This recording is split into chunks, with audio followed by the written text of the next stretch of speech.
आखिर शेख चिल्ली की अम्मी ने उसके लिए एक चांद जैसे सुंदर चेहरे वाली दुल्हन ढूंढ ही निकाली। उसका नाम फौजिया था। फौजिया के पिता शेख को पिता को जानते थे, और जब वो कई बरस पहले शेख से हकीम जी के घर मिले थे तो उन्हें शेख पसंद आया था। शादी के कुछ महीनों बाद शेख चिल्ली को ससुराल जाने का निमंत्रण मिला। वो अपने सबसे अच्छे कपड़े पहनकर सुबह सुबह ही निकल पड़ा। ससुराल में उसकी पत्नी के माता पिता भाई बहनों ने उसकी बहुत आवभगत की। ठाट से भोजन खाने के बाद शेख को उसके साले ने पान खाने को दिया। शेख ने पहले कभी पान नहीं खाया था, फिर भी उसने पान को अपने मुंह में डाला और उसे चबाने लगा। पान चबाते समय उसने इत्तेफाक से अपने मुंह को आईने में देखा। पान के लाल रस की एक पतली सी धार उसके मुंह से बह रही थी। शेख उसे खून समझ बैठा। वो डर से एकदम सहम गया। मैं मर रहा हूं, उसने सोचा। मेरे अंदर अचानक कोई चीज टूट गई है, या फिर इन लोगों ने मुझे जहर खिला दिया है। पर चाहे जो कुछ भी हो, मैं मर रहा हूं। उसकी आंखें आंसुओं से भर गईं। बिना एक भी शब्द कहे वो खड़े होकर सीधे अपने कमरे में गया और वहां पलंग पर जाकर लेट गया। ये जानने के लिए कि शेख का मिजाज अचानक क्यों बिगड़ गया है, उसका साला भी उसके पीछे पीछे चला। शेख को पलंग पर पड़े बिना कुछ बोले और बिलख बिलख कर रोते हुए देखकर उसके साले को कुछ भी समझ में नहीं आया कि आखिर वो क्या करे। उसी समय शेख के ससुर भी कमरे में पधारे। वे मुझे बताओ कि तुम्हें क्या हुआ है, उन्होंने शेख से पूछा। क्या तुम्हें कहीं दर्द हो रहा है?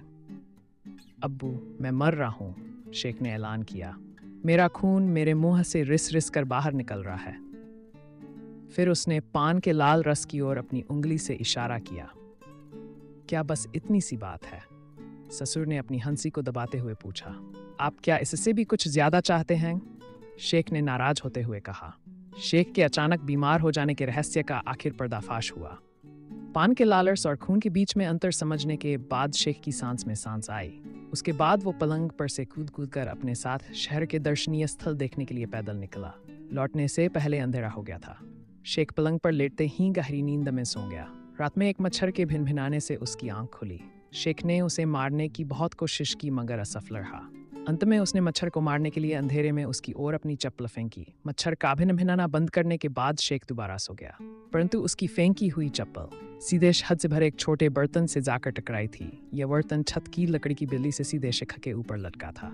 चप्पल लगने के बाद बर्तन कुटिया और शेख के मुंह पर शहद टपकने लगा। सपने में शहद की मिठास आने लगी। सुबह उठने पर उसने अपने पूरे शरीर को शहद से सना पाया। उसे नहाने के लिए पास को नदी पर जाना पड़ा। उसके कमरे से लगा एक भंडार कक्ष था। शेख बिना किसी को जगाए इस कमरे में से होकर नदी तक जा सकता था। शेख दबे पांव इस कमरे में घुसा और सीधा रुई के एक ढेर में जा गिरा। रुई की धुनाई हो चुकी थी और उसे सर्दियों के लिए रजाइयों में भरा जाना था। रुई शेख के बालों, चेहरे और शरीर पर चिपक गई। वो अंधेरे में पिछले दरवाजे को तलाश रहा था। तभी उसकी साली भंडार कक्ष में कुछ लेने के लिए आई। वो एक अजीब रोएंदार आकार को देखकर डर गई और जोर से चिल्लाई, भूत भूत, और फिर कमरे में से तेजी से भागी। शेख को पिछला दरवाजा मिल गया और वो घर से नदी की ओर दौड़ा। उसने जो अनुमान लगाया था उससे नदी कुछ दूर थी। रास्ते में भेड़ों की एक बाड़ थी।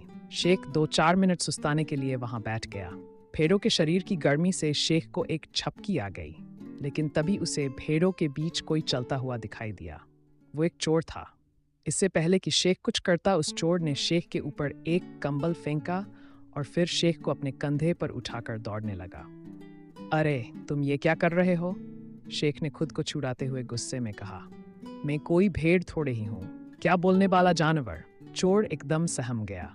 उसने कंबल और शेख को फेंका और अपनी जान बचाने के लिए सरपट भागा। शेख नदी में कूदा और उसने रुई और शहद को रगड़ रगड़ कर साफ किया। फिर उसने चोर द्वारा छोड़े हुए कंबल को ओढ़ा और घर की ओर चला। भाईजान, आप कहाँ गए थे? शेख के साले ने पूछा। गनीमत है कि आप सही सलामत हैं। आपके पास वाले कमरे में एक भूत है। हम भूत को भगाने के लिए अभी किसी को बुलाकर लाते हैं। इसकी अब कोई जरूरत नहीं है, शेख चिल्ली ने शांत भाव में कहा। मैं खुद ही भूत से निपटने के लिए काफी हूँ। फिर शेख ने खुद को भंडार कक्ष में बंद कर लिया और फिर झाड़ू से रुई को खूब धुनाई की। साथ में वो जोर जोर से झूठ मूठ के कुछ मंत्र भी पढ़ता रहा। उसके बाद वो कमरे में से किसी महान विजेता की तरह निकल कर आया। शेख ने अपना बाकी समय ससुराल में मजे में बिताया। वो लगातार परिवारजनों और पड़ोसियों की प्रशंसा का पात्र बना रहा।